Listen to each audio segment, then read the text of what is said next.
Hey everyone, Matt once again with Two Noobs Talking, episode number 6 with my buddy John. John, how you doing, man? What's going on? Going on. Going on. We have a great show planned. We got our good friend Tom Holzerman with us. Tom, welcome to Two Noobs Talking, man. How are you? I'm doing great. Doing awesome. great. Living life is the week before Thanksgiving. Or Thanksgiving I love week. it. Yeah, exactly. So we're taking a little bit of a break. John and I are, pretty much like with news of the day, we're putting that in the can. This is all about really the reason why we have Tom on is one, we want to like promote a little bit about his blog that he has, and then also we're going to get into some pro wrestling talk, where we're seeing the industry going, where why we became pro wrestling fans. All three of us are pro wrestling fans, and we follow it, and things along those lines. So, Tom, really, John alerted this to me, and I didn't know this actually going all the way back, but you've been a pretty active writer and have an active blog called The Mental Break. Can you just tell us a little bit about that?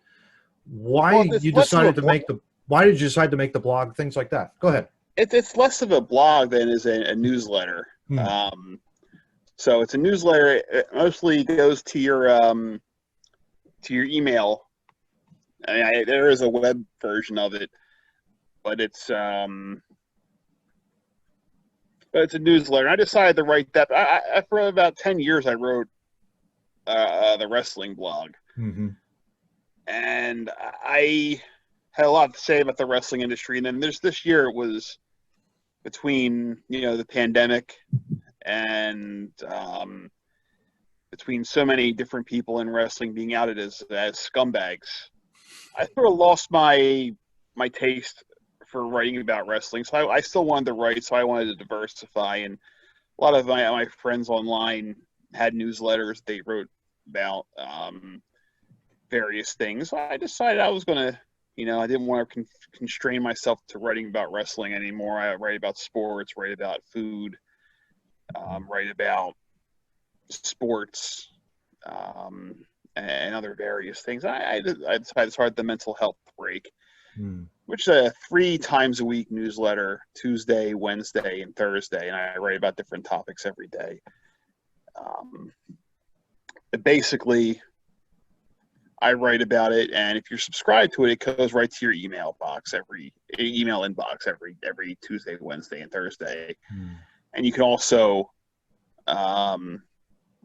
visit it online. I think some people, they visit it online, and some people, they have it in their inbox. But either way, it's a good way to write, and it puts what you're writing in front of people's faces. It feels good when you get the little email that says you have a new subscriber. That's good. I don't have to worry about just people clicking on a link on Twitter, although it happens. Yeah, that's awesome. What kind of feedback do you usually get from your articles?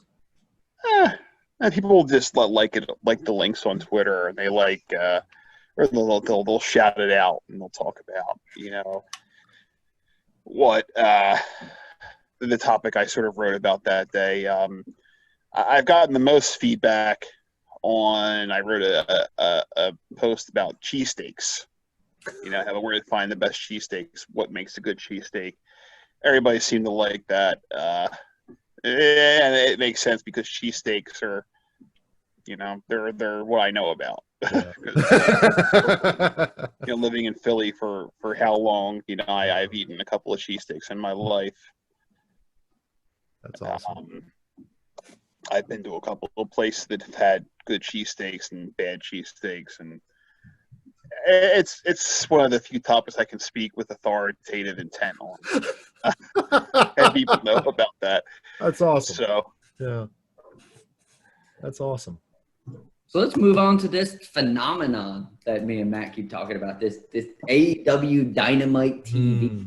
Like the first time I actually have a choice in life with pro wrestling since I was a child almost, or since the NWO days when I was running home from work every Monday trying to catch Nitro. When it was the only live wrestling at the time. But it seems like Matt has this gleam in his eye about it the way I did back then. So of course, I started like, what is this? You know, what Cody Rhodes, interesting. Okay, I like Cody Rhodes. I like him a lot. So, but what is this? Like, what is this resurgence of wrestling?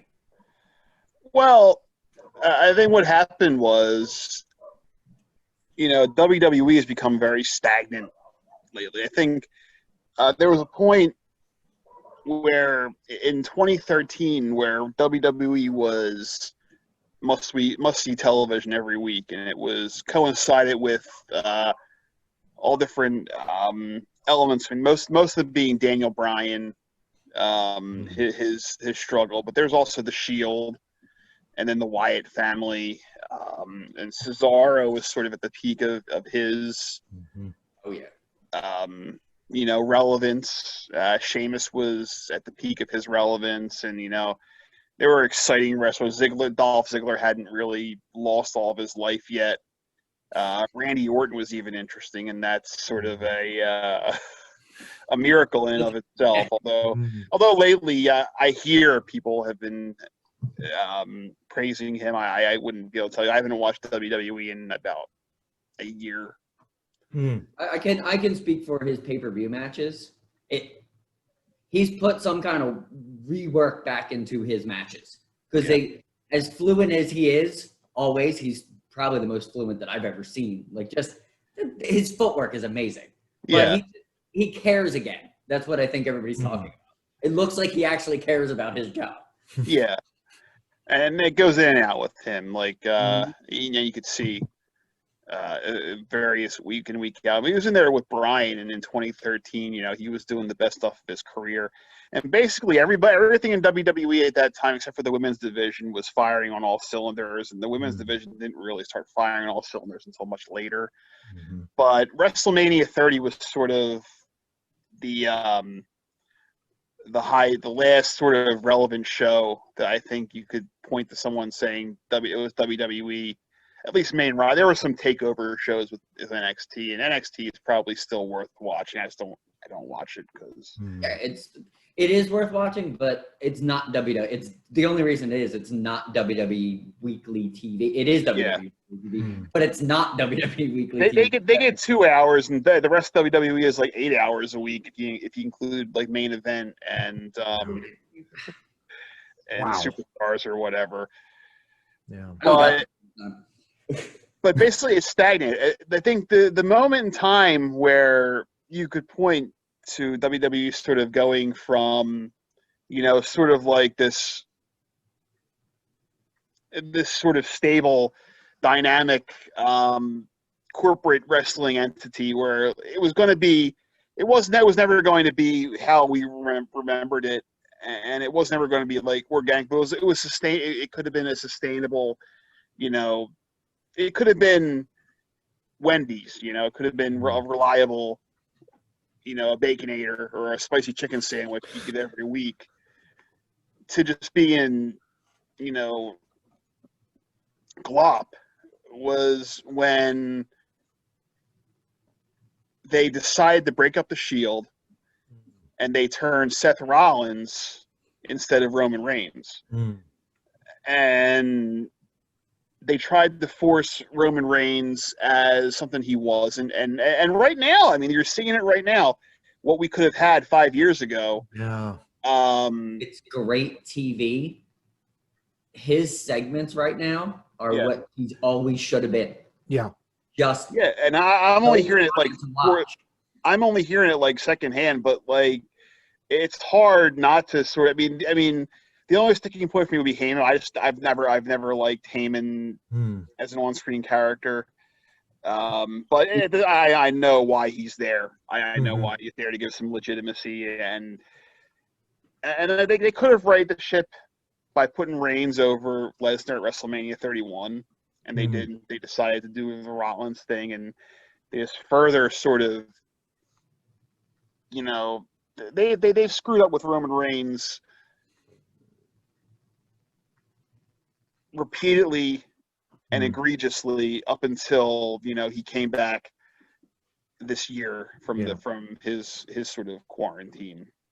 Yeah, well, it's actually about Tom. I know it was a diagnosis again of his leukemia, and he was away from television. I think it was in October of last year. Yeah, and then he Something went like that, and then he and then he came went back, away and then from- obviously he came back from that. Yeah. He came back from that, and it was a great story. But Oh then yeah. Oh yeah. he had to go back away because I don't blame him. He Yeah, I'm gonna blame him if he was still out because the way Yeah. the country has been mishandling this pandemic. Emic. Yeah. He's at risk. He's Yeah. at risk. Yeah. But it was great to see him Yeah. come back. But WWE on the whole, outside of the women, and the women are treated better in WWE, but it's still nothing to write home about. I mean, Yeah. yeah, exactly. they're carrying the load, and great wrestlers, Sasha Banks and Bayley and Becky Lynch, who she's out because she decided she wants to have a kid right now, Yeah. and that's her choice, and it stinks for women's wrestling. people but it doesn't matter if it stinks for the wrestling fans. It's what she wants to do. Exactly. Yeah. Exactly. Yeah. But Asuka and all these other tremendous female wrestlers finally getting their due. And other than that, WWE is just sort of like, it's like it started to become a chore to watch every week. So then you had these enterprising wrestlers, whether it was a group that included Cody Rhodes, who people may recognize him from his run in WWE, which, I mean, John said he liked them a lot. I personally don't care for Cody Rhodes all that much, but I do like Kenny Omega, who is a big deal in New Japan Pro Wrestling. I mean, if you've heard of him, you probably know everything about the dirt sheets and then Dave Meltzer. Dave Meltzer regularly breaks his 5-star scale for Kenny Omega, and that's if you know anything about Dave Meltzer, he's been watching wrestling and writing about wrestling for decades. Yeah. He was covering Japanese wrestling during the heyday of the Three Musketeers in New Japan and the Four Pillars in All Japan. Guys like Misawa and Kobashi and Taue and Kawada in All Japan, and Yuta and Hashimoto and Chono in New Japan, as well as Vader. Vader was over there, and Stan Hansen. So he's seen the greatest wrestlers of all time and followed them as a rule, and now Kenny Omega's the guy for him that breaks the scale all the time. And then there's the Young Bucks, who are the tag. They were the tag team that has just been. I've seen them live millions of times when I used to go to wrestling shows in Philly. They come around. They're always a treat to watch live. And those four guys met up with a billionaire by the name of Tony Khan. Yeah. His dad owns the Jacksonville Jaguars. And he's a big wrestling fan. He used to post on message boards back in the day. There's actually something on the Death Valley Driver message boards called the Sleaze Thread, which is the just all kinds of stories of pro wrestling debauchery. And apparently Tony Khan started that thread. Oh, nice. Wow. He was the first person, and it was sort of like post after post of stories of Jimmy Valiant shitting on a glass. No, it wasn't Jimmy Valiant. He was underneath the glass bottom table when they had a sex worker was pooping on top of it, or just the various stories. That's the most famous story that was posted. Pro wrestling, right there. That's unbelievable. Wow. But he was the one who started it. So they got together, and they their first thing was brilliant because before they got Tony Khan on board, Cody and then the rest of the elite, that's what they call themselves, they sort of promoted a show called All In. All In, yeah. All In, and it was they got Ring of Honor to finance it, and now they sort of okey-doked Ring of Honor to start their own promotion with their own money guy. But it started with All In, and they from that they started All Elite Wrestling. And not only did they get themselves, and of course their buddy Hangman Adam Page, who was the young guy. He was the young guy that he sort of fell in with the Bullet Club. And he was, sort of in and around sort of main events. Not really. He was like the next guy. And then it was those guys. And then their big coup was they signed Jericho, Chris Jericho. And Jericho was was sort of like their guy who, like the Lex Luger. People who don't really remember, I mean, WCW was around for a little bit before the first Nitro. And, they had Flair, and they had Sting, and they had Vader, and all these guys, that the territory days. They liked them and everything. But the first Nitro didn't really register as this event until, Lex Luger. And Luger was originally a WCW NWA guy, but, Vince poached him and had him working for the WWF for a couple of years. Never gave him the title. Rumor had it that he was supposed to walk out of WrestleMania 9 with a title, but he opened his big mouth, and Vince changed the playbook to Bret Hart. I don't know how true that rumor is. But, Luger, he was he got the big shine. He was the Lex Express. He body slammed Yokozuna on the USS Intrepid. And it never worked out for Vince, but he showed up at that first Nitro. And boom, there was an air of legitimacy. Like they got Luger back within a week of him working his last date for WWF. He might have been on a WWF program, like a syndicated program after that. He was on the Sunday night before Nitro. So he worked the date for WWE. From what I've seen in the documentaries, he worked the date and then was on Nitro the next night. The next night. Yeah, and it wasn't really uncommon for guys to do that following with the Monday Night Wars. The most famous story of that was Rick Rude, who appeared on Nitro and Raw the same night, because Raw was taped at that time and Nitro wasn't. During the heyday of Nitro, when they were in their 83-week ratings win streak, they were live because they had Turner's deep pockets funding them. And the WWF, which at the time Vince McMahon was not, Vince McMahon was always a greedy capitalist, but he didn't have the money he has today. Yeah. So he had to make do. That's why he was at the mercy of USA Network, and he had to tape shows to save money. WWF wasn't really doing so hot at the time, and didn't really start doing big business until, oddly enough, Survivor Series 1997, when then the character of Mr. McMahon was born. Yeah. And when Mr. McMahon was born, and I hate giving him all the credit, we're really, because it was Austin. Austin was the guy that was made from that, and then from Austin was Rock, and then from Austin and Rock was Triple H and the Generation X, and then there was Undertaker and Foley were in the periphery. You got to give China some credit. Yep. Absolutely. Yep. My big thing with that one is I always look at it as the birth, like you're saying, of Austin. That promo after the Jake Roberts match, I think that's where the Attitude Era started. Like, that's my birthplace of the Attitude Era. Yeah.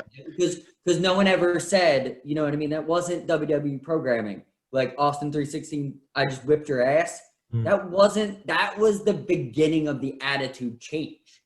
That's what I think. That's where I'm that is it's probably one of the best promos ever. Well, yeah, and then you follow that up. It's where it all started, but it didn't really. That was the fuse being lit, and Brett leaving and Vince McMahon, going from, letting his real life personality become a wrestling character. that was where the fuse hit the nitroglycerin. Exactly. I was Absolutely. just going to say, Tom, that 97 Survivor Series, really, that's when the Attitude Era really exploded in WWE's history. The fuse being lit, like you said, John, with with Austin's promo, and then you have that huge, I mean, that, and to do it in Montreal, I mean, we have to think about that. I was in Montreal, Canada. Yeah. This is like the birthplace of Bret Hart, and he gets screwed over, and like you could just see it in that entire clip. Hebner runs for his freaking life out of that ring after he Yeah, made and it's sort of, it might be reductive to say that. I mean, Brett was a Calgary guy, Western Canada, Yeah. but the way Canada works is that it doesn't matter if you were born in, Montreal, but I'm sure if they did it to Jacques Rougeau in Montreal, it would have been 10 times worse. There is a local component, but it doesn't matter if you were born in Montreal or St. John's or Vancouver or Calgary. If you're a Canadian wrestling fans will take you as your own, kind of like how during ECW days, Shane Douglas would be cheered in Pittsburgh because he's from Pittsburgh, and doesn't matter how much of an asshole he was anywhere else. Shane Douglas was sort of like Shane Douglas, Raven, and those were all the big heels in ECW. But it doesn't matter how bad he was, how much the dastardly shit he did. When they went to Pittsburgh, they cheered him. Yeah. But just imagine that sort of happening everywhere, or Kurt Angle in Pittsburgh, or Bailey when she goes back to San Jose. Right. Mm-hmm. I mean, there's a local component, but Canada is different country. Lacrosse and hockey maybe they're national sports, but wrestling might as well be another one. Yeah, exactly. Yeah. Tom, like, I have to admit, like, I'm probably more of a closet wrestling fan. Like, I'll watch it, but I think it was about a couple weeks ago, I sat down and I watched AEW for the first time in its entirety. And it was like probably my first wrestling show that I had seen start to finish in a little over 8 years, really after Shawn Michaels retired, which I guess was in 2011, 2012 timeframe. That to me was like, losing him was the big, that I was a huge Shawn Michaels fan. Every time he went out in the ring, he was, I thought he was just tremendous. Told a great story, the whole bit. And we can get into that, his politics later. That's fine. But for me, AEW, the difference that I've seen in that presentation for that company, they're faster. It flew by. I could not get over how quick the entire 2 hours went.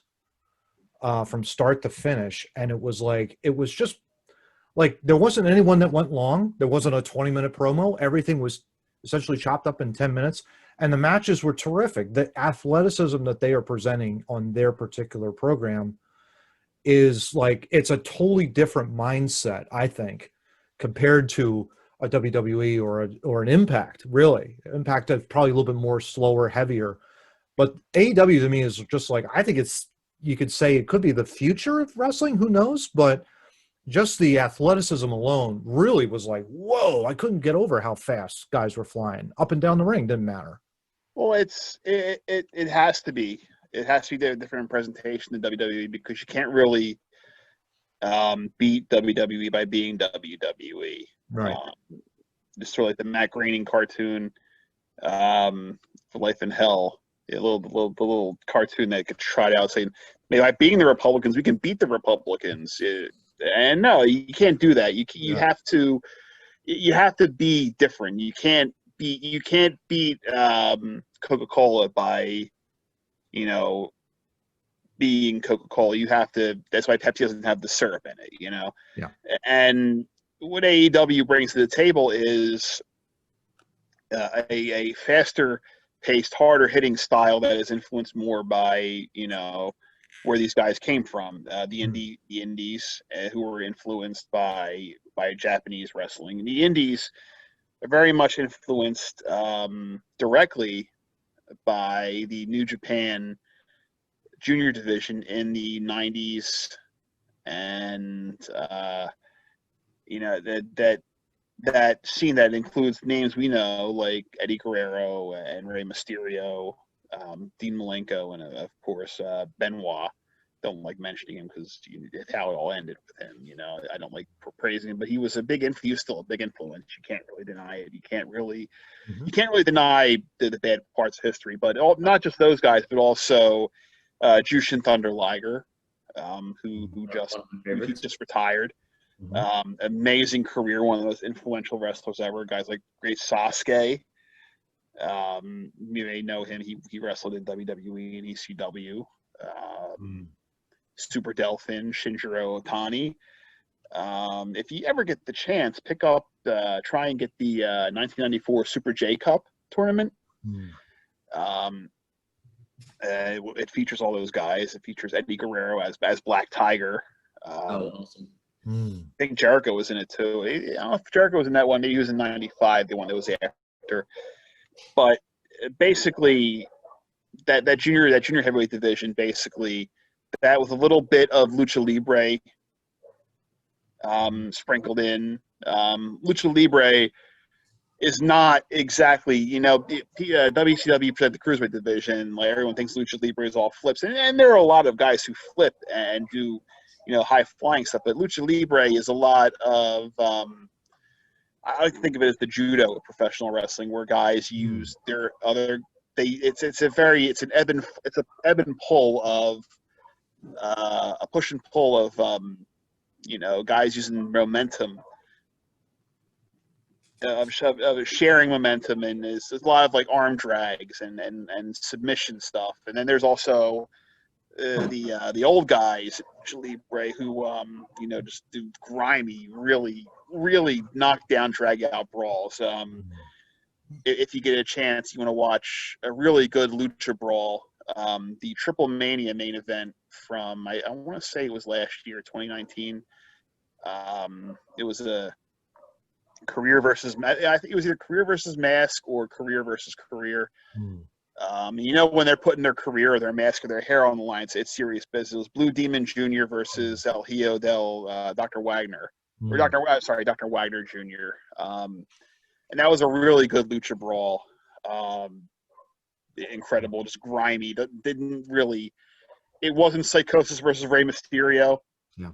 But it was its own sort of like grungy sort of like if you've ever watched some old school NWA stuff, like something like that, but something totally unto itself too. But there was there's a little bit of lucha libre, a little bit of the English style grappling that was sort of sprinkled in, and a little bit of what is called King's Road, which was the All Japan main event heavyweight style. And so all that was sort of like mushed together, and these guys on the indies were doing their thing. And it's also influenced heavily by the current style of New Japan Pro Wrestling, which it's probably 75% of an evolution of what was happening in All Japan and New Japan heavyweight divisions, about 25% of what is called strong style. And a lot of people will say, will have their own definition of what strong style is, but what strong style is basically the style of wrestling that gave birth to MMA, partially. Strong style is and shoot style are two different things, but two similar things. Basically, Antonio Inoki, who founded New Japan Pro Wrestling, was always obsessed with finding the next big thing, and he always wanted to find legitimacy. So what he would do is he would try and promote real fights. Or he's insane. He's clinically insane. One of the most fascinating figures in professional wrestling history. He was the one that booked Lesnar Nakamura, right? Yeah. Yeah. He also fought Muhammad Ali. Oh my gosh! Really? He wow. fought Muhammad Ali, and geez. it was the infamous fight where he went on his back and just kept kicking at Ali. You're kidding! Wow. It was one of the most infamous sort of things in combat sports history. But basically, MMA was an offshoot of of pro wrestling. People don't really think about that. They like to say, "Oh, you watch that fake shit. Oh, you watch pro wrestling." Oh, no. MMA was born out of, basically Antonio Inoki's twisted brain. But if you want to look at a strong style wrestler, someone like Minoru Suzuki in New Japan right now. But basically, all Elite Wrestling is taking all those influences and they sort of distilled it into a TV-ready product. That it's basically that style edited for TV. And you can tell it's a lot more free flowing than what WWE is, because it's these guys, it's Tony Khan, and it's the Elite guys, and it's the wrestlers themselves putting input into it. And they're not doing it to impress a 75-year-old insane Republican. Narcissistic. Yeah, it's an insane guy who Vince McMahon, who never wanted to. Vince McMahon doesn't love pro wrestling. Vince McMahon loves money. Yeah. And if you look at the history of Vince McMahon, before he begrudgingly went into his father's business, and his father didn't want him to have the company either. Like, they were estranged. Basically, Vincent J. McMahon, impregnated some woman in North Carolina and then ran out the door. So, but he found his way back, and Vince, before he got into his dad's company, Vince and Linda tried to get rich off promoting like Evel Knievel. They tried to promote and get rich quick, and they found something in pro wrestling. And that's why Vince McMahon had no qualms about taking the WWF national. Like everybody else, all the other old school promoters, they had an understanding with each other. They weren't going to infringe on others' territories. It was going to be one ecosystem where they could, and it benefited them, because they could go, and if their guy that they had in their territory got lost steam, they could sort of finish him off in that category, in that territory. Say he was in the in Houston working for, I forget who the guy's name in Houston was. He could ship him off to Kansas City and work for the Mushnicks, and then the Mushnicks had a guy they could send over to Don Elwin in Portland. They go to the Crockett's in the Carolinas, and there's Georgia and Florida. It was an ecosystem, and they didn't go national because they respect each other's boundaries. But when Vince took over, he didn't see wrestling as wrestling. He saw wrestling as a business opportunity. So he doesn't love professional wrestling. Vince McMahon loves money, and that's why all these quirks, and he doesn't say why people can spread stories about him and say he doesn't love wrestling, because he doesn't. The people who run AEW, they love wrestling. Like Tony Khan is, one of a message board troll. Like I know that mentality. Him and Kenny Omega loves his brand of pro wrestling, and Cody Rhodes, is obsessed with being his dad. Yes. The Young Bucks have their own style of wrestling, and then you have all the other people in there, and they brought in Tully Blanchard and Arn Anderson. They have their ideas. The Rock and Roll Express. Yeah, like the Rock and Rolls. You've and got the wrestlers themselves, like Darby Allin. Allin has been doing some really cool stuff. Just amazing, that young man. Good Lord, what he does. I love his gimmick's like something when I was younger. I could totally see like my kids or like my friends' kids like totally jumping onto him, because it's almost like it's an updated cool version of Vampiro.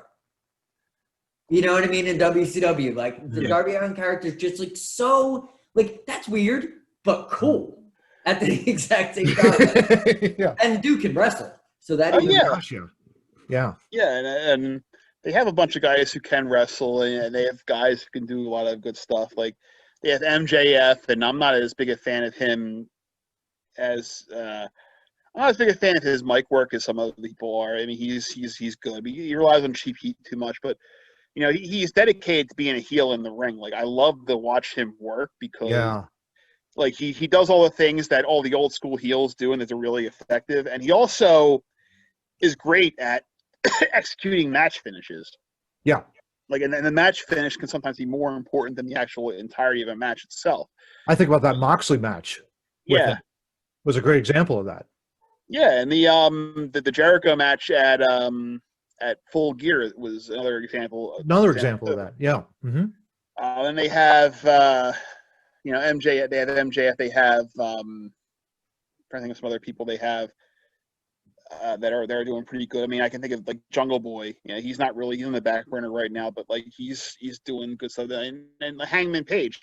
Oh, they just let Hangman Page go out and like he said, all you do is say the words cowboy shit, and people start excuse me, they start to go crazy for him. Yeah. And now he's just this weird sort of millennial I don't know. It's hard to explain what he is, but it works. Yeah. He's just being himself. He's just being himself. Exactly. He's not being force-fed.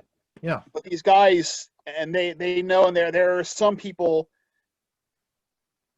Some people don't come across really well in AEW, and it's not all hits. And they could do a lot better with their women's division, especially the people they have in their women's division. Like they have a lot of really good wrestlers there. One of them being Britt Baker. Yeah. Who's just hilarious when she gets the chance. The fact that she took her, like she was going nowhere as a babyface, and now putting her as an obnoxious heel, it's just been phenomenal for her character. And she's probably like, I remember, I think I heard an interview with her once, like, I can't be a heel. There's just no way. I've never been a heel before. And it's like someone, I think it was Shivani, that basically said, no, you can. You know, you can do it. You just have to have confidence in doing it. And lo and behold, here she is, and she's this obnoxious heel, and she's like the MJ of the women's division, all that kind of stuff. I love that. I think it's just a phenomenal character. Yeah. And she's not the only one who's got like big swole. She is when they let her cook, she's really good. And they brought in Thunder Rose, who I'm a fan of.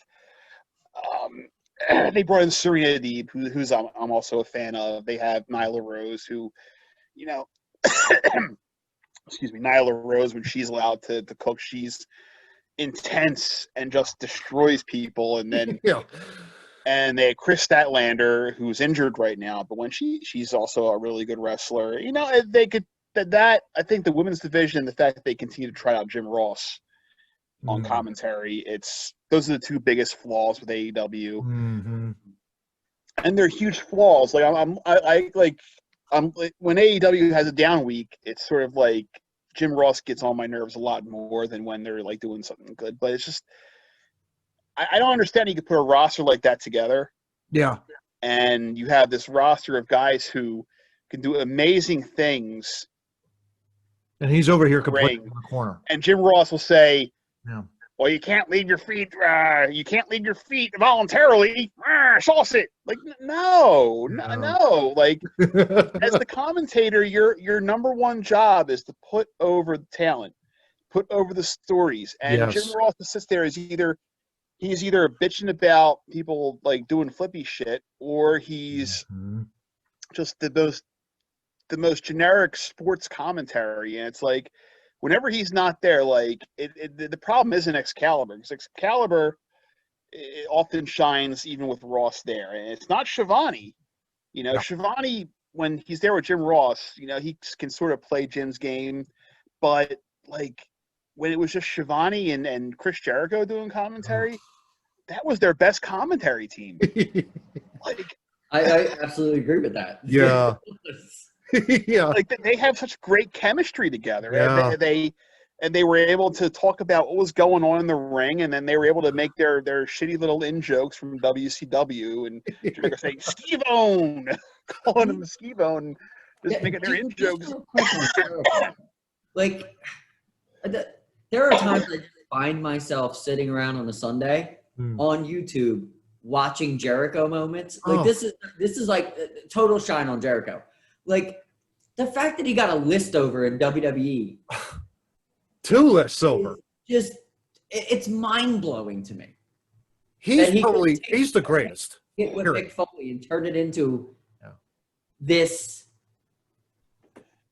just hilarious compilation video. Yeah. That is like, because I remember all the moments and they were just like great little. They were 30-second moments, but they were all amazing. Like, and Jericho's just good at that. Yeah. Well, that's the reason why Jericho is sort of the one of the best ever. Yeah. And wrestling is sort of like that this thing where you kind of have to, separate the art from the artist. Because Jericho, kind of being a chud in real life, it's disappointing, but at the same time, like almost every wrestler is going to disappoint you in real life. Mm-hmm.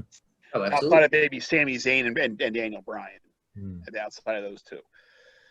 But I mean, you can't really deny his brilliance. Like he started out as this white bread babyface guy in Japan, and then ECW. He was he got the WCW, and then the conspiracy victim. Then the Master of 1,004 holds. Yes. And he gets to WWE, and he's dueling with The Rock in his debut. You can't forget the where he carried the whole Goldberg thing by himself. Yeah. Goldberg wasn't even showing up at the shows, and he was cutting promos on them. Yeah. And it made you want to watch it. Yeah. And the fact that he continually throughout his career, and I know you were going probably with this, Tom, don't want to steal your thunder, but it's like he goes into WWE, he's Y2J, and then almost 2002-03 goes to a little bit of a babyface turn, but then turns into this arrogant heel against Cena. He gets out of the company, does his touring, comes back, reinvents himself again, and people just it's just amazing the fact that he continually reinvents himself over these decades, that he's not this white generic babyface character like you just said, Tom. Yeah. It just speaks to his greatness. You're right. Jericho, more than anybody else, knows that in wrestling you need to reinvent yourself. You can't play the hits all the time. Yeah. And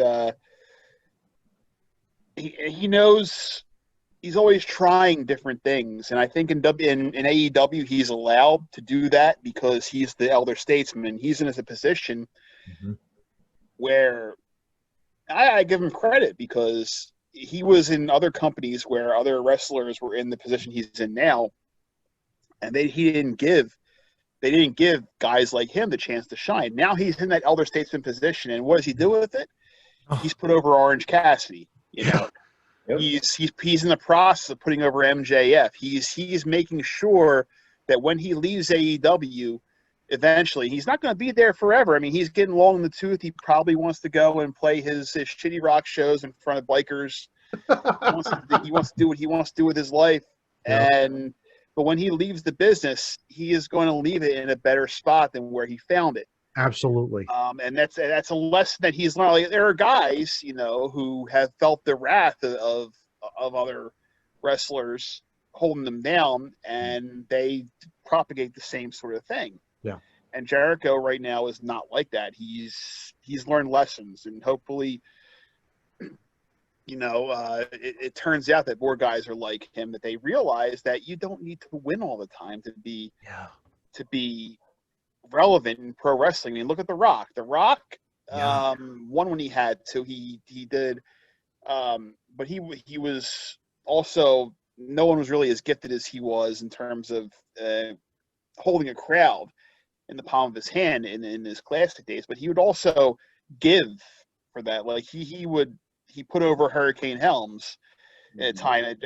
Like he would lose the Hurricane Helms like 1 week, and then Triple H would beat him the next week. That was the whole encapsulation of post-Attitude WWE, where you had just paranoia and guys like Triple H who Mhm. wanted to protect their spot rather than to have a vibrant wrestling company full of people who could make sure that not only would the main eventers, eat, everybody on the card would eat. If you remember the Attitude Era, Mm. everybody was over.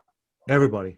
Because Yeah. they fostered crowds that would enjoy themselves at shows, and it Mhm. wasn't necessarily because those people liked Val Venus, or if they liked the Godfather, or they liked the Oddities or Beaver Cleavage. They just reacted because they were having the time of their fucking lives, Mhm. and they were getting. They didn't really matter how nonsensical the guy named Beaver Cleavage was, but they Mhm. reacted to him because it was part of the show. They were having a good time, Exactly. and they sort of lost that along the way. Mhm. You could ask the questions and get into the why, but It was entertainment for entertainment's sake, which is definitely gone now. This is why I can't watch the TV. Like, I can't watch Raw. I can't watch it. And this is where they lost, like, the one fan that I was when I was a kid and then got drugged back. My kids drug me back because of the Shield. Like, Dad, you have to watch it. Dad, you have to watch it. Dad, you have to watch it. The first day I watch it, they break up the Shield. It's it's that kind of, and I'm a huge Seth Rollins fan. I love watching that dude wrestle. Mm. I really do. I really wish he was wrestling somewhere else with better people. Mm. Mhm. Other than Buddy Murphy in the last 2 years, he really hasn't been in the ring with a guy that can go with him. Yeah. So he's now just more slow. And it's like, I know if he's in AEW wrestling Kenny Omega, Mm. you're going to see something that you've never seen before. Yeah. Or even if he wrestles AJ Styles, which they keep playing this little, oh, you want to see it? We're not giving it to you. We're not giving it to you. No, we're not giving it to you. No. Look what they did. They gave you Finn Balor, AJ, because they had to, because their flights were canceled. It's the only reason they gave it to you is because they were screwed and they had to give it to you. Yeah. Because if they would just every once in a while just give you something, anything. Yeah. Like, I want to see Adam Cole, AJ Styles, and Finn Balor in a match for funsies, one pay-per-view, put something on the line. It doesn't matter. Just show me the brilliance of guys. Stop. Oh, maybe I'll give it to you. No, I won't give it to you. Like, the WWE, a good wrestling promotion gives you what you want. A great wrestling promotion gives you something that makes you want what they're giving you. And WWE thinks they're trying to make people want what they're giving them, and they're really not. It's and it's a shame too, because what they just ruin guys who are otherwise good at what they do, like Roman Reigns or Sheamus. Like, there was a while where Sheamus was, poison. Like, he was so loathed that Reigns, that sort of mid push, lukewarm Roman Reigns, was getting big cheers against him because they hated Sheamus so much. And it was like, it's amazing. How could you do that? Like, it's there's one theory that they do this intentionally because they don't really want stars. They want the McMahons to be the brand, which I can buy into, but I can't really see a wrestling promotion or a money-making venture where the brand is the draw and not the people who are in it, especially when you look at your history and all throughout the history of the company, even before Vince Jr. took over. It was, if it wasn't, it was Antonino Rocca, and then it was Nature Boy Buddy Rogers, and then it was Bruno Sammartino, then Pedro Morales, and then Hulk Hogan, and then the Randy Savage, and then Undertaker, Steve Austin, The Rock, and even John Cena. These guys, these were singular cults of personality that people came to see. There's a level of fandom there that you have wrestling fans that they're very hard to shake away, and you tell it WWE has those, but they're losing them. I mean, the average age of their audience is like in the 50s, apparently. Like they all have old people watching. The NXT audience has that. They're in the Yeah. 50s. NXT, all the young talent. It's like no one from any of the young talent. But it's just amazing. As you guys were just talking, it just made me think about, you have Omega Moxley for the AEW World Championship on the first Wednesday in December. Mm-hmm. And I remember after watching that show, after watching the AEW Dynamite show, I was like, I want to watch that match. Like immediately, because I knew, like I had heard about Omega. Of course, Moxley being the former Dean Ambrose.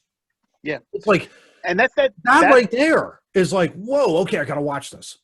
I don't care what I have to do. I'm going to watch it. And Moxley is a total sort of repudiation of WWE's. They had him doing just this bullshit. He was sticking needles in his own butt and doing wacky stuff. Like they didn't get what he was. And as soon as he's free, he goes to New Japan, and he's just working this edgy loner gimmick. He's not really. He works the G1 Climax in 2019 in trunks, just doing like a version of WWE TV wrestling in New Japan, but does it so well. And he's in there and he's having a wide variety of great matches with guys, not just like he's wrestling Juice Robinson. He used to be CJ Parker in WWE NXT. And that was Roman Reigns' first TV match. Yeah, and he's wrestling, Taichi. He's wrestling Toru Yano, which was like one of the most like entertaining matches I've ever seen. And then like they all culminated. His last match in New Japan, actually it wasn't his last match. He wrestled Suzuki afterwards, but it was at the Tokyo Dome. He wrestled Lance Archer, and they did a Texas Death Match. And just the levels of stuff they were doing. Like Archer pulled out a plastic store bag and tried to choke Moxley with it during the match, and it was like, wow, it's such a simple spot. Yeah. But it's so violent. I love it, man. I love this stuff. And then he goes to AEW, and like they get him. They let him be him, he's just like he's an edgy loner, and but he does it so well, and they're letting him like talk from his heart. Yeah. It's almost like they gave him free reign to do, okay, this is your character, go with it. Yeah. The most damning thing that WWE I can think of was the most recent feud he had with Eddie Kingston. And with him and Eddie Kingston were just like they're cutting promos on each other, and it's like these two they're two masters at work. They're just like two masters at work. Guys who speak from the heart and who know how to pull the heartstrings.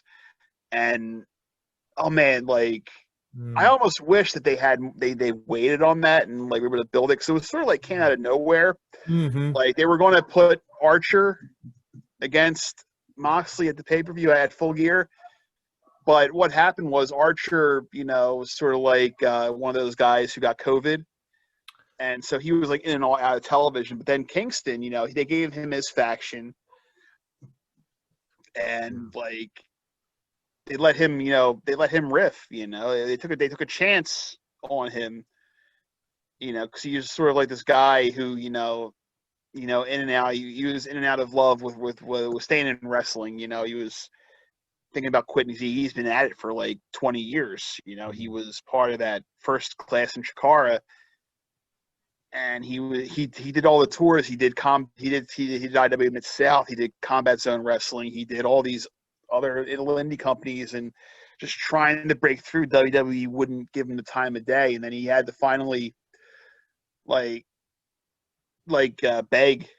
had people sort of beg him to get in there into WWE, into AEW. And they gave him his little one-off shot against Cody Rhodes for the TNT Championship, and he got a contract out of it. And he's just been running with it. And they're letting him do his thing, talking, and he just can really sell a story just by saying stuff. Oh yeah. By just going out there with a microphone. And I kind of wish they let him, because him and Moxley were matched together, and now it feels like Moxley's going to lose the title on December 2nd, and he kind of has to. Yeah. Because that's a long run. Yeah, because yeah. Not just that, I think he could still go along with that title. I think he's the best still yet to come from him. Mm. He's very good. He's just now sort of finding this groove where he's found a great groove as champion, where he's sort of senses his own mortality, but he's got a lot more battles to fight. But at the same time, the money here with AEW is not with Moxley continuing on. It's with Omega, as now you've seen a shift in Omega's character. He's gone from sort of this guy who's coasting on his fumes from as the guy in New Japan, and that was sort of one of the big mistakes they made with him, where they sort of built Cody up, and everybody knows who Cody is, and they let Omega be the guy who sort of put people over and was sort of like this guy who was using his star power. He didn't really have any star power in America. He was a Japanese guy. He was a star with the people like me, the nerds who already know who everybody is. And they're finally segueing from out of that role to being, the real arrogant son of a gun who smells his own farts and likes it. And it's a great character. It is. Yeah. And they're segueing to him because he's got to have the championship. And Adam Page has to beat him for the title. Yeah. He can't beat Moxley for it. He can't beat MJF for it. He can't beat anybody else but Omega, because they've been telling this story for the better part of a year. Mm-hmm. And it's going to be interesting. Yeah. And if it doesn't, it's got to happen here, because I can't really see them doing, just do it. I think it's going to happen. They're going to put the title on Page at Double or Nothing in 2021. And they can't really.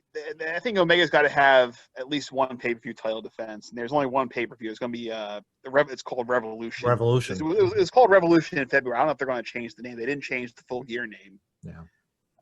So I doubt they're going to change the Revolution name. It's a much better name for a pay-per-view than Full Gear is. But yeah, I don't know. Yeah, exactly. So there's another question, Tom. I mean, we could go on about Impact and all that kind of stuff. My God. But something I've always wanted to ask you about pro wrestling, CM Punk. There's this, it's like we always have to roll our eyes whenever we hear the word CM Punk, right? It's like that pipe bomb promo.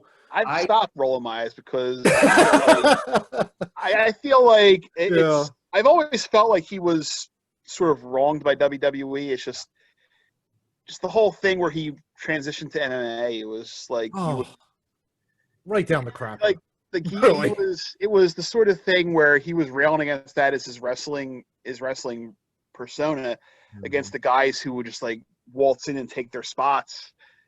From guys like him. But then he's doing he's getting prime spots for Marvel, writing comic stories where other guys, I could write a Drax the Destroyer story. Or hey, he's going to go into MMA. And granted, they didn't give him a big fight. He wasn't going there fighting Conor McGregor right away. He was fighting some tomato can who still kicked his ass, Yeah. Oh man, goodness. But it was a little bit of it. But then again, I can't really begrudge him that, because it's just he's. But was that pipe? I mean, I guess my question is: was that pipe bomb promo? Was that really important? Did that address a lot of the concern? I mean, that we're talking about now with WWE. I mean, was that the genesis of all of this? Do you think, or was that? Yeah, yes and no. Thing? I mean, I think the thing about that was it could have started something a lot bigger than it was, but it's just in classic WWE fashion. They took that, and it was the momentum that he had. He was, that whole summer, the whole summer, he was the hottest thing in the world, and the payoff to that angle was a Triple H versus Kevin Nash match. Yeah, after the 2011 Money in the Bank pay-per-view against Cena, and that title change was amazing. It was amazing storytelling, and then all of a sudden, Like, what would have happened if they had let him, like they just changed plans instead of like they had to do John Cena versus The Rock, and why couldn't they insert Punk in that match? Yeah. And it was just like they made Punk feel like just another guy, and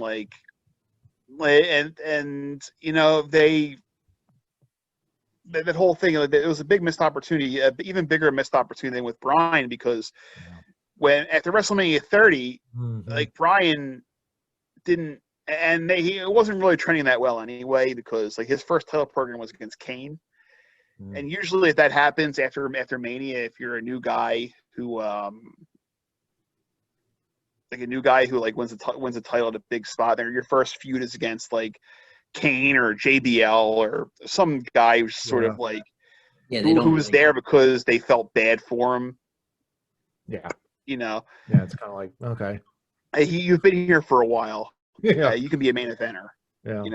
Where you're JBL, Kane, Mark Henry used to fit in that, but then like Mark Henry just sort of like tore it off in the summer of in the autumn of 2011.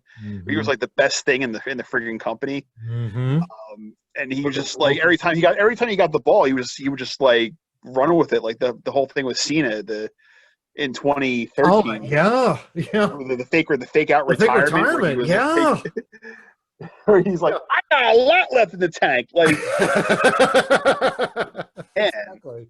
But like, you could tell that Bryan maybe was trending down, but he got hurt. Yeah. But like, man, the Punk thing was just all of them, and then they didn't do right by him narratively, and then they didn't do right by him medically. Absolutely. They left the company.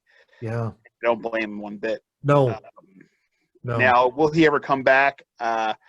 He did that backstage show where he was technically a Fox employee rather than a.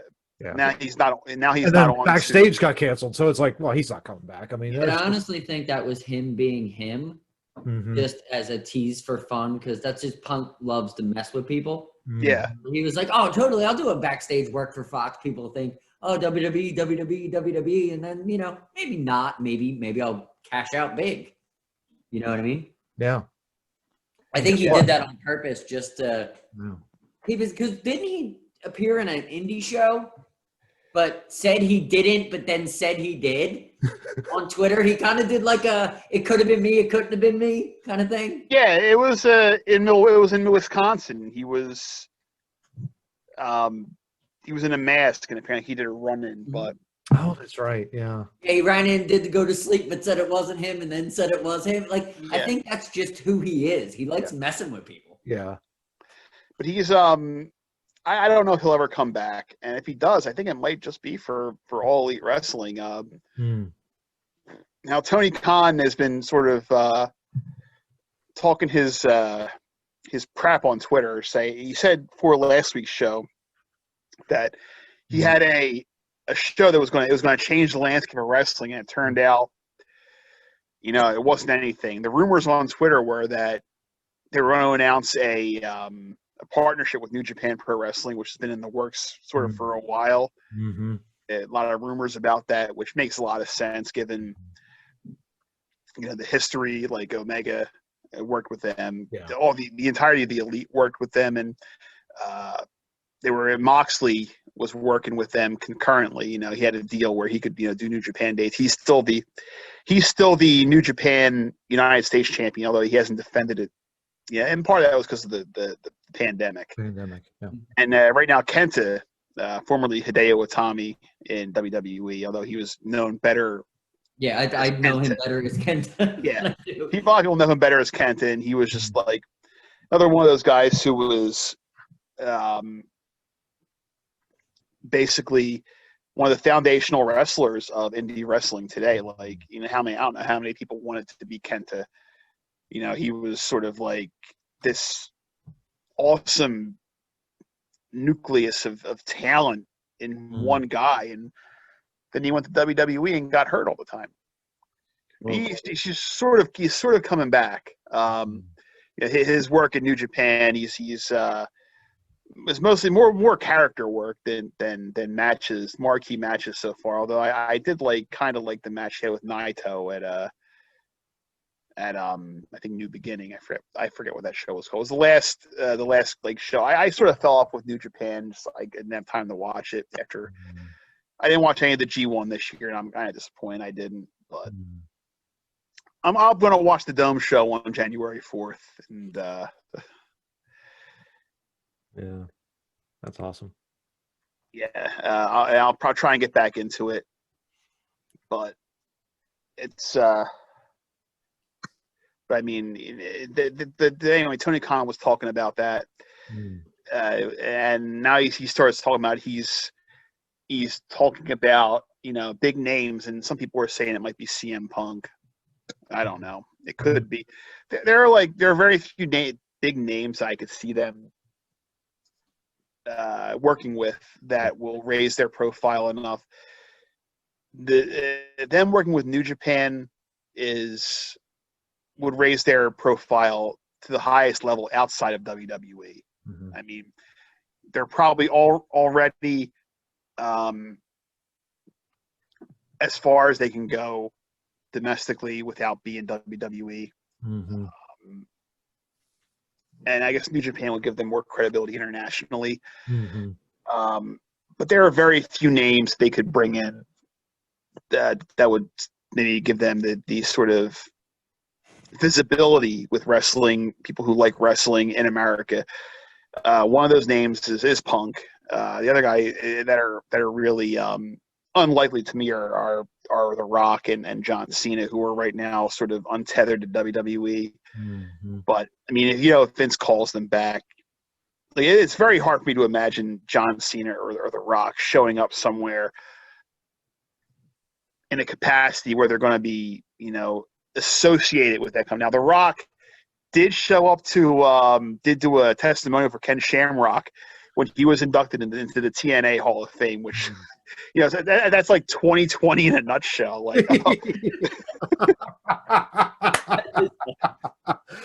That's 2020 right there. That's amazing. Yeah.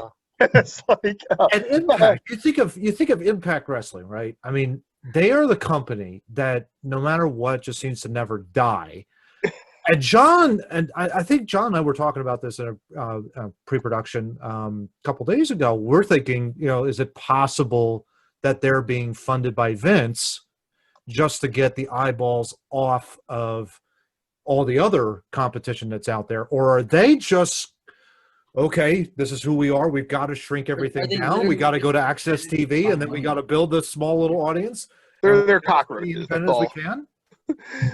They're the cockroaches of professional wrestling. It's not really. That's kind of the conversation we were having. Yeah. I don't think Vince. I think Vince learned his lesson. With ECW. With ECW, he was bankrolling them for a while, and it's like, well, why should I bankroll them? I can just buy them. So if Vince really wanted to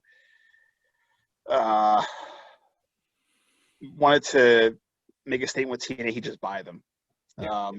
But I think with TNA still, I think the telltale thing, the reason why I don't think Vince has anything to do with TNA or Impact, they're kind of escaping the TNA name, is that they do men versus women matches, which I love.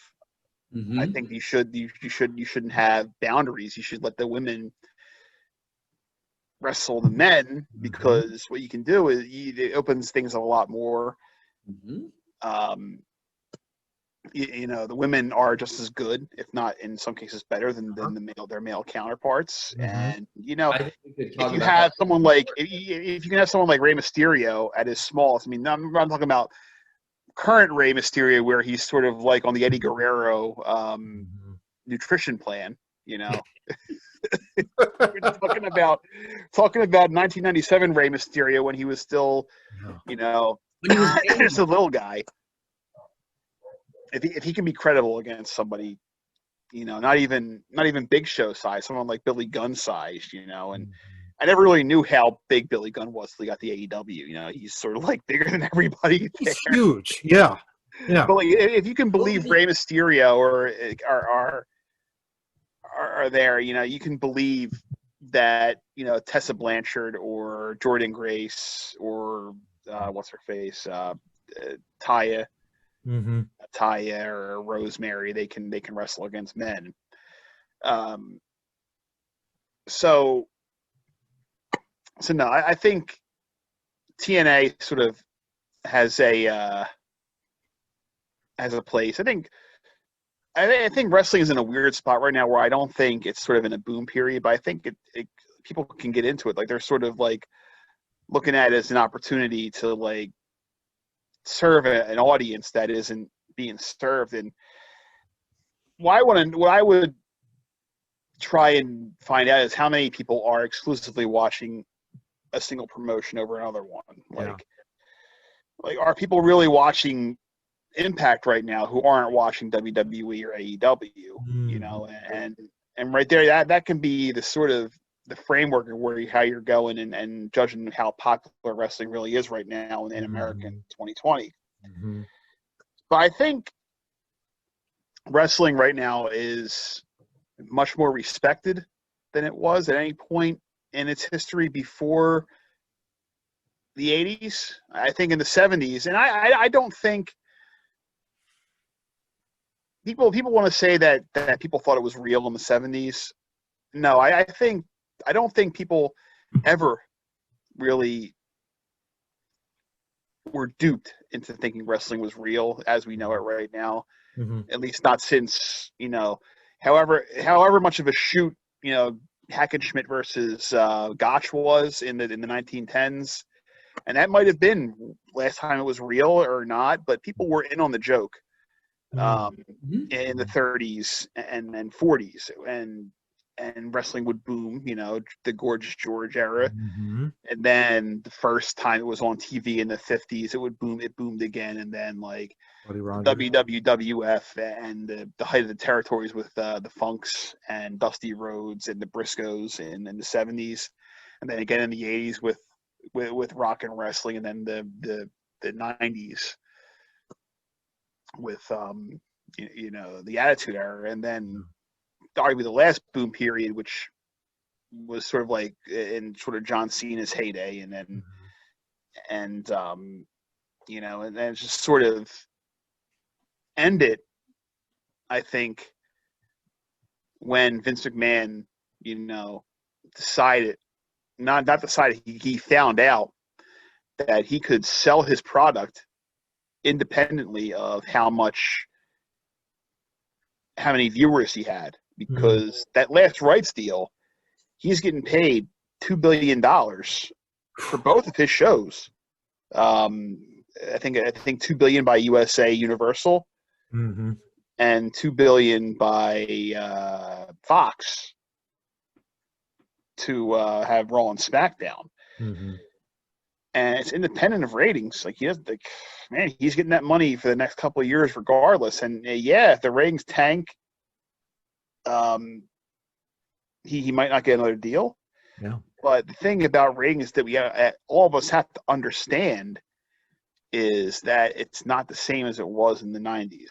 Like they're never going to get like the 6s and 7s. Yeah. They're never going to get 6s and 7s again. But if they're getting good ratings relative to other programs, the wider available. I mean, people need to realize how vast like cable television is at this point. Oh my gosh, yeah.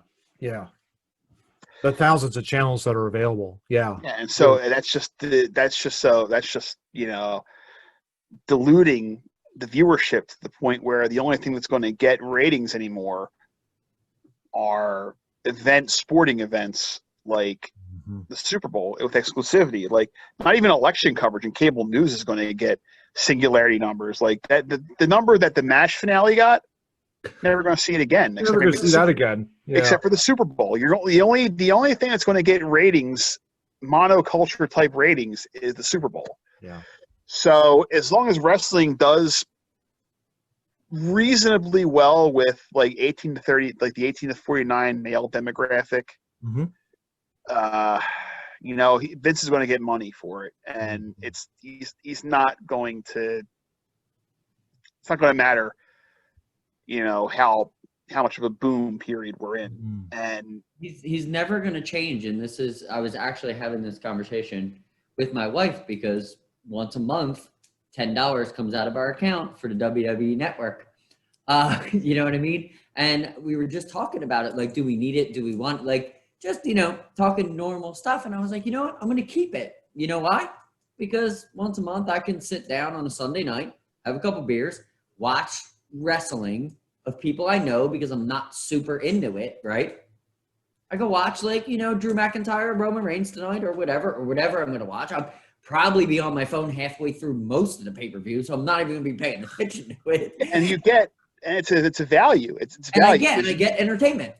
It's value. And then what you could do is with WWE Network, and I don't want to endorse giving Vince McMahon any money. I mean, I'm not going to bash. I totally agree. I'm not bashing anybody who subscribes to WWE Network, because let me tell you something, folks. There is no ethical consumption under capitalism. Absolutely none. Not from the chicken sandwich you buy at the restaurant, because people will tell you you're not more moral by getting Wendy's over Chick-fil-A, because while Chick-fil-A donates to those bad causes, Wendy's literally has death squads sourcing their tomatoes. So no, you're no. Yeah. And even then, you go to Popeyes, is a Popeyes chicken sandwich moral? No, it just tastes better, but they're still underpaying their workers comparatively to how much money they bring in. So no, there is no ethical consumption under capitalism. Yeah. I'm not going to bash somebody for giving Vince McMahon money, but what I can say is I don't want to give him my money because I don't have any use for it for WWE right now. But if I did give him my money, it would be 100% because of how much footage he has in that library. Yeah, exactly. No, oh my gosh, yeah. And he's probably going to get more. Even if you don't watch a minute of current wrestling, you have hours and hours of his company alone. Yeah. You can go back and you can watch WrestleMania 2 if you want to. And then on top of that, there's the entire Turner library where you can watch, you can watch Starrcade, the first Starrcade, or you can watch a War Games match, or you can watch Clash of the Champions 16 if you want to. Their Monday Night War documentary. Yeah. And even part of that, there's World Class Wrestling. There's Memphis. Yeah. There's so much old shit on that network where you're paying $10. It's a steal for that stuff. So let's transition to this question because it's really funny because I can piggyback on this. I'll start with mine. So what got each of us into wrestling? That one match, not the one match that was the greatest match you ever saw, but that one where you were a kid and you stopped and you were like, huh. And it started kind of that thing. And I'll tell you mine right now because I actually rewatched it the other day on the WWE Network, which was Road Warriors versus the Midnight Express in the scaffold match. Ooh. I remember being a young kid. My uncle was watching it and my head turned. And I was kind of I like that. And then that became my wrestling obsession throughout my life. And that always sticks as the first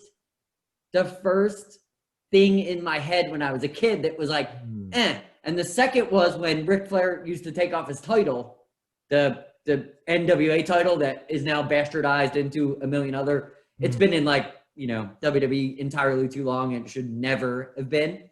When he used to take that off and realizing that he was actually a fit man and he looked bigger after he took the title off. That was another thing that blew my mind, because the title was so huge. Yeah. It made me realize they were actually fighting for this huge belt. Huge gold belt. Yeah. It was really weird. There was two like concepts in NWA that kind of. I think for me, before I get into mine, if you ever get a chance to look up Ric Flair before the plane accident, he was in a plane accident where him and I think all of them survived.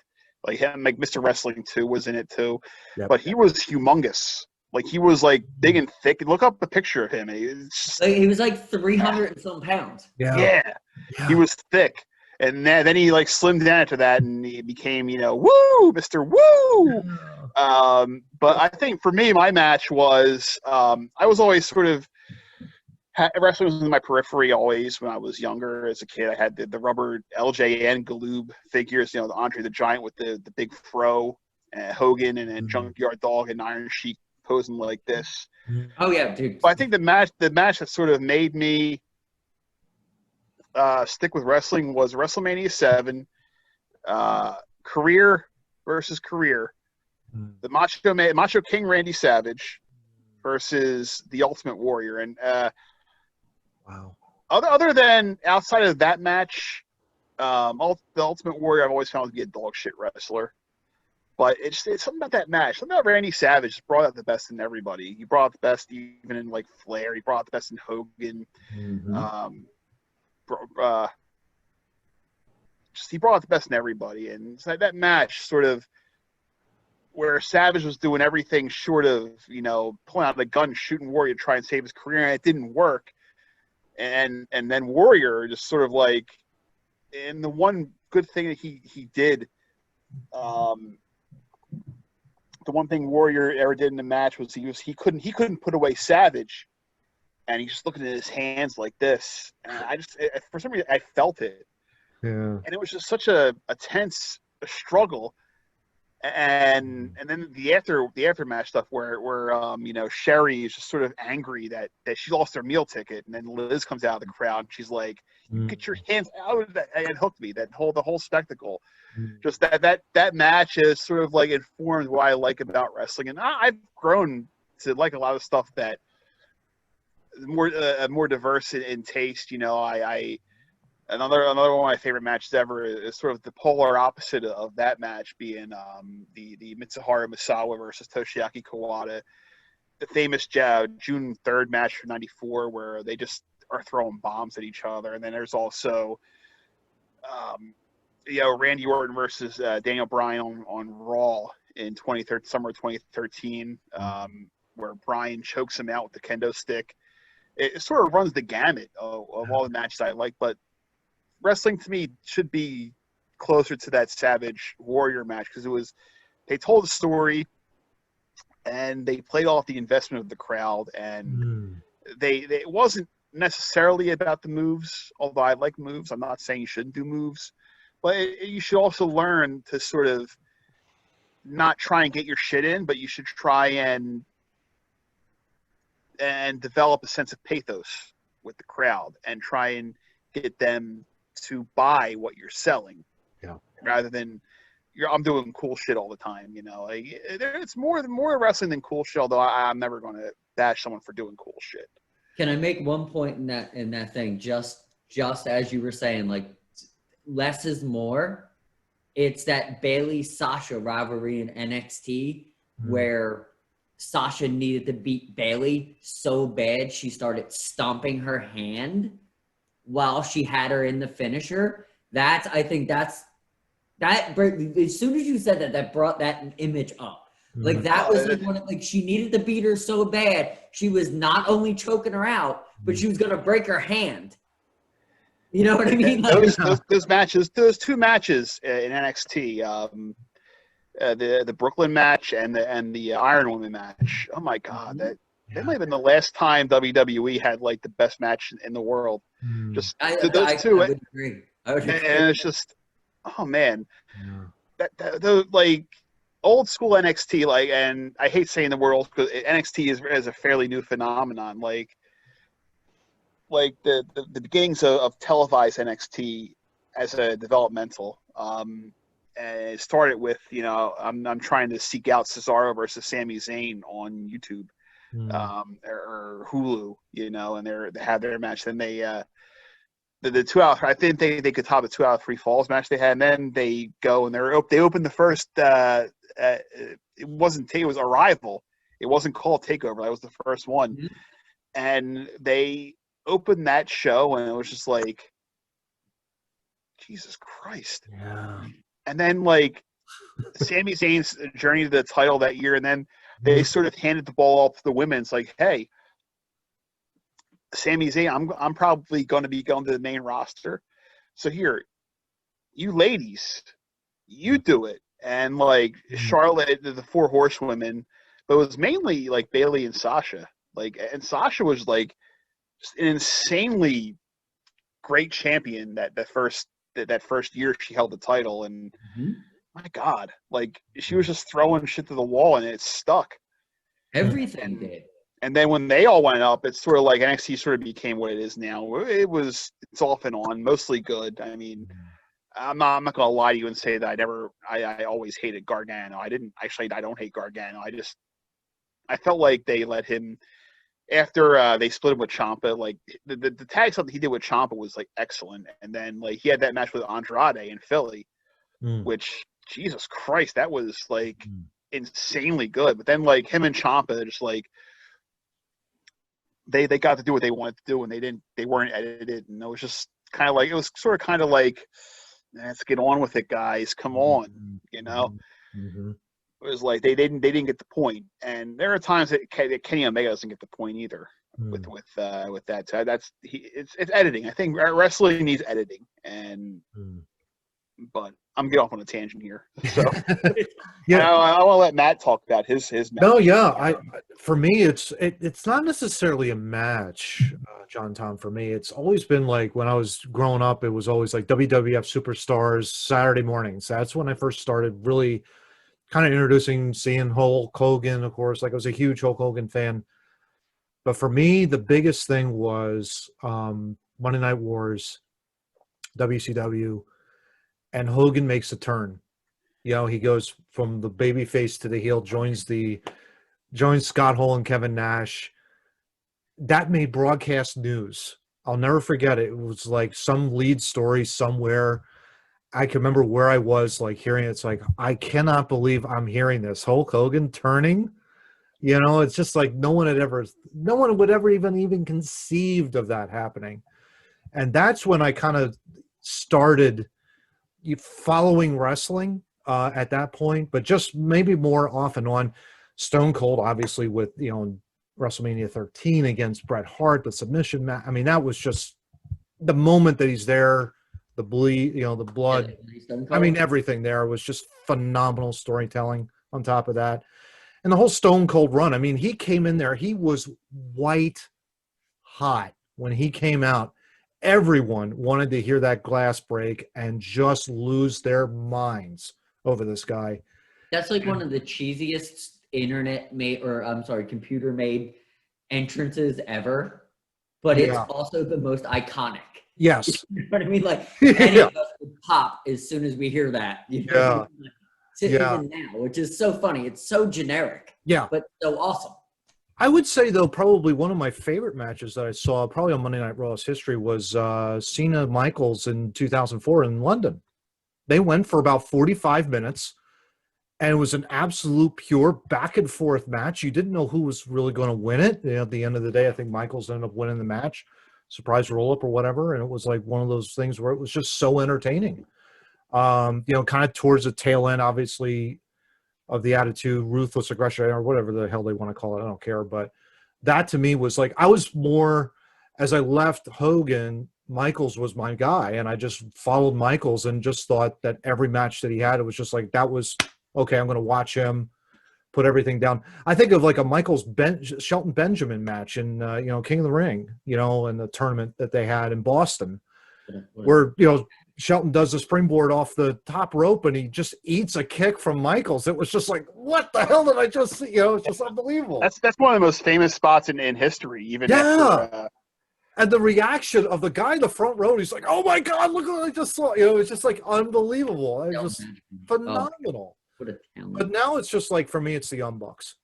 I mean, I love the Young Bucks, everything that they're doing right now. And, you know, that match with FTR, watch that stop the finish. I thought that was the best tag match I've ever seen, period. Like, hands down, best ever. The storytelling they told, everything they tried to work. I mean, they did. That's what makes, I think, a great match is the fact that you see these stories play out physically, and then like this team that does no flips, just fists. Yeah. And Dawson does the flip and Yeah. the birds. Yeah, and I wasn't really into FTR and AEW up to that point. That was a good match. And I think we're different because like you were a Shawn Michaels guy, Matt. I'm a Bret Hart guy. I was Bret Hart was my guy after Hogan left WWE, and I was like, just the stuff that he was doing. The best stuff was him and Owen in the cage. Yeah. And then him and Austin, Survivor Series and WrestleMania. WrestleMania with Austin was just like, it's Jesus. It was, it was the stuff, and then like, you have to watch that. Like he was sort of like he got screwed out of the title, and then he went to WCW, and they didn't know how to capitalize. Like WCW had a gift horse, so they could have pushed him right to the top, and instead he was doing just a bunch of bullshit. And then Goldberg. I think career. The Goldberg stuff, I don't blame Goldberg as much because wrestling is sort of, and wrestling was sort of like this thing where it's fake. Mm-hmm. But there's also risk involved with it, and I mean, I see where Brett's coming from, where he says the thing that he prided himself the most in his career that he never hurt anybody. Like that's a good thing to be proud of in wrestling. You're not, and like you don't have to like risk unnecessary injury to do a good wrestling match. Bret Hart proved that time and time again. But I can't really blame Goldberg for it. But it was still unfortunate that his career ended because of that, and then that motorcycle act. I mean, I think Bret could have come back from the concussion, but the motorcycle accident that caused the stroke that he had, that was there's just horrible luck everywhere. And then having to deal with his brother dying, unnecessarily. That was everything about that was just so unnecessary. I agree. And and the fact that Bret Hart is like somewhat normal right now is a miracle. Absolutely. Like he's been fighting. It's a miracle. He's been fighting life. Yeah. Absolutely. Tom, this was tremendous, and we can't thank you enough for the time you've spent. I mean, we could go on and on and on, and we have. Oh God, we could. I mean, this has just been phenomenal to talk with you about. I mean, I'm missing the first part of an Eagles game, and apparently they're like Carson went just threw a pick six, and like I didn't have to watch it. That by itself, I've had a great time talking. Like, I think sometimes I've had problems finding where my joy of wrestling is, and I think talking about with you guys, sort of like remembering all the different stuff that sort of made it relevant, even in the face of a lot of the guys. Some of the guys we're talking about today, they're really not good people, and actually Shawn Michaels is not one of them. Like Shawn Michaels actually turned out to be a good guy. Yeah. Funny how that happens. Amazing how that happens. Yeah. Well, let's get out of here. But awesome to join. Thank you so much for all your time. Thank you. I wrote down. I got a lot. I'm gonna be looking it up like totally, and hopefully when you watch the video, guys, like Tom tells you some things you need to watch. You should watch them if you should watch them. Absolutely. Yeah. So this is Matt. This is Tom. John. As always, a pleasure, man. We'll be back at it next week with another episode, Two Noobs Talking, episode 6 in the can. And John? Don't go down the rabbit hole, Matt. Go down the rabbit hole. Talk to you all later.